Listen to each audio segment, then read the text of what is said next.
चलिए अब बढ़ते हैं अगली खबर की ओर। आरएसएस नेता इंद्रेश कुमार ने जयपुर के पास कनौता में राम रथ अयोध्या यात्रा दर्शन पूजन समारोह को संबोधित किया और अपने संबोधन में इंद्रेश कुमार ने बगैर किसी पार्टी का नाम लिए निशाना भी साध दिया। उन्होंने कहा कि जो अहंकारी बन गए उन्हें श्री राम ने 241 पर लाकर रोक दिया और जो राम विरोधी उन्हें 234 पर रोक दिया है। ये प्रभु का ही न्याय है।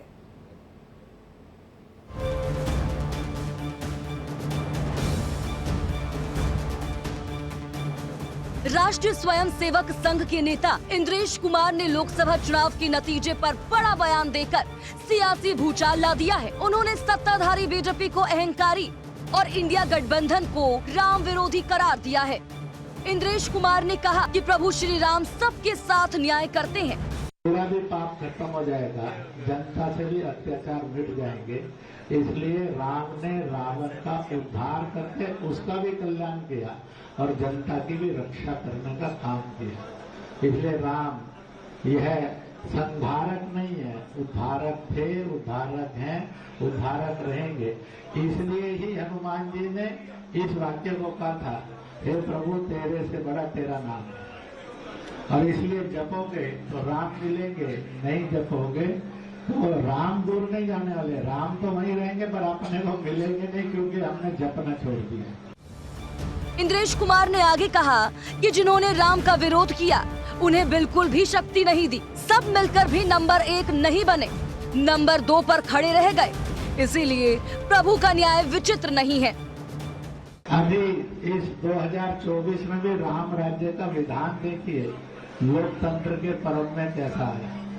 जिन्होंने राम की भक्ति की पर धीरे धीरे अहंकार आ गया, उस पार्टी को सबसे बड़ी पार्टी घोषित कर दिया। पर उसका और जो पूरा उसको मत मिलना चाहिए, जो शक्ति मिलनी चाहिए, वो भगवान ने अहंकार के कारण रोका। जिन्होंने राम का विरोध किया उनमें से किसी को भी शक्ति नहीं दी, सब मिलकर भी नंबर 1 नहीं बने, नंबर 2 पर खड़े कर दिए। इसलिए प्रभु का न्याय बड़ा विचित्र नहीं है, बड़ा सत्य है, बड़ा आनंददायक है।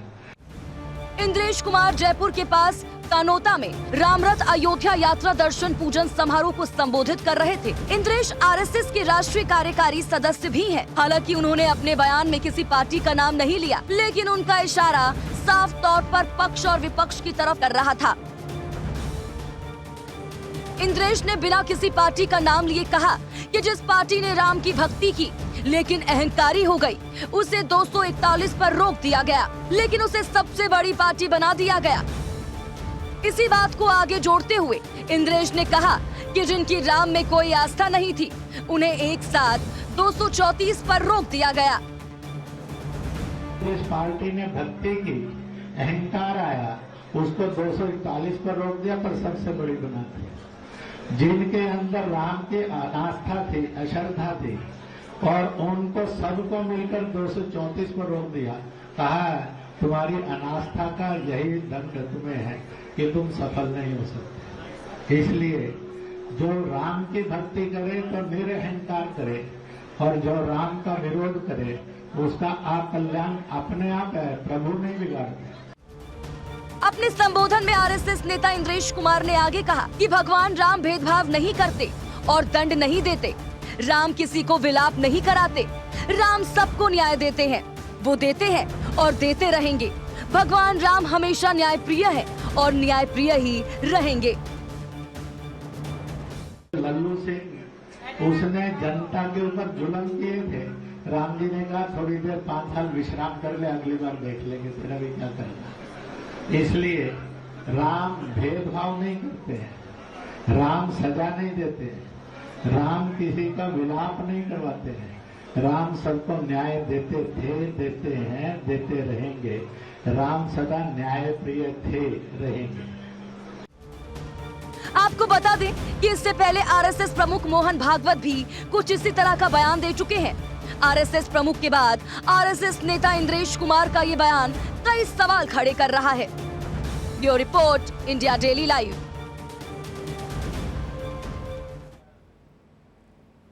पहले भागवत और अब इंद्रेश कुमार। 24 के नतीजों पर बीजेपी को आरएसएस की तरफ से सख्त संदेश जारी है। तो अब आरएसएस के तंज पर सियासत भी तेज हो गई। कांग्रेस इस मामले पर बीजेपी पर हमलावर है, तो वहीं संत समाज जो है वे इंद्रेश कुमार पर ही निशाना साध रहे। देखिए, आरएसएस को कोई पूछ नहीं रहा है और इंद्रेश कुमार जी अहंकार ना नरेंद्र मोदी जी का रहा, ना भाजपा का रहा, ना ही आरएसएस का रहेगा और ना ही आपका रहेगा। हिंदू मुसलमान आप हमेशा करते रहे। आपने कभी देश की एकता अखंडता की बात नहीं की, आपने कभी सांप्रदायिक सद्भाव की बात नहीं की, आप सांप्रदायिक विभेद की बात करते हैं। देश में महंगाई पर आप कभी नहीं बोले, देश में मजदूरों की समस्या पर आप कभी नहीं बोले, देश में किसान आंदोलन हुआ, 700 से ज्यादा किसान शहीद हो गए, आप नहीं बोले। अब भारतीय जनता पार्टी जब आपको त्याग रही है और उसने स्पष्ट कह दिया उनके राष्ट्रीय अध्यक्ष ने कि अब उन्हें आरएसएस की आवश्यकता नहीं है, तब आप इधर उधर चिल्ला रहे हैं। अभिमान नहीं हो गया है और ऐसा कुछ नहीं है। असल में ये है, इंद्रेश जी हिंदू और मुसलमान की एकता के लिए प्रयास करते रहे, लेकिन उनका प्रयास बिल्कुल विफल हो गया। मुसलमान ने भाजपा को वोट दिया ही नहीं और वो चाहते थे कि पहले ही प्रयास बहुत दिनों से करते रहे कि हिंदू मुसलमान की एकता हो जाए और मुसलमान यह जो भाजपा है, भाजपा को वोट दें जिससे कि इनके विजय हो ऐसा प्रयास करते रहे।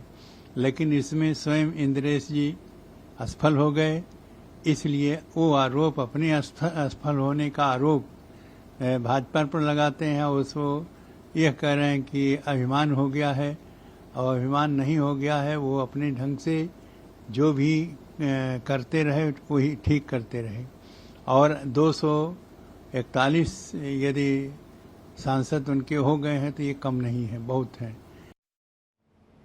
तो आरएसएस नेता इंद्रेश कुमार के बयान पर विपक्ष को मौका मिल गया है बीजेपी पर हमला बोलने का। कांग्रेस से लेकर शिवसेना, उद्धव ठाकरे इंद्रेश कुमार के बयान पर हमलावर है। किस तरह से बयानबाजी चल रही है आप भी देखिए। सरसंघ चालक मोहनराव भागवत जी ने भी यही बात कही कि लोक सेवक को अहंकार नहीं होना चाहिए, लेकिन 10 साल में हमने देखा इस देश में सिर्फ अहंकार ही अहंकार है। अहंकार है, ईर्ष्या है, बदले की राजनीति है, मिसयूज ऑफ पावर है, और ये सब बीजेपी की मातृ संस्था आरएसएस देखता रह गया। आरएसएस जो सोच रहा था वो हो नहीं पाया और इनको किराने लगा दिया। और इससे ज़्यादा समझने के लिए रह गया कि जब जेपी नड्डा जी ने कह दिया कि अब आरएसएस की बैसाखी पर हम नहीं अपने बूते पर खड़े हो गए, तो एक तरह से झिड़क दिया है, एक तरह से धुतकार दिया है कि तुम्हारी ज़रूरत नहीं है। और इंद्रेश कुमार जी को ये पूछना चाहिए या भागवत जी को कि आपकी ज़रूरत नहीं तो ज़बरदस्ती क्यों आप बीजेपी के पीछे लगे हुए या समर्थन कर रहे हैं।